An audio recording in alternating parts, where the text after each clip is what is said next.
মহারাজ এখন খেতে বসেছেন, ওনাকে আবার একটা গল্প বলতে হবে। একটা ছিল ক্ষান্ত বুড়ি, জানো তো? হ্যাঁ, আরে ক্ষান্ত বুড়ির বড় বড় দাঁত ছিল, সেই দাঁত দিয়ে বড় বড় মাছ খেয়ে নিত, জানো? ওমা, কেন? এই রকম ফিশ খেলে জানো চোখের জ্যোতি বাড়ে। কি হয়নি?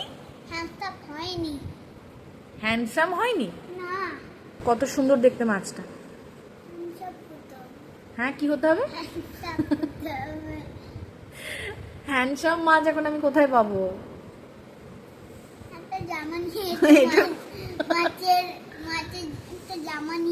মাছকে জামা পরাতে হবে তবে খাবি?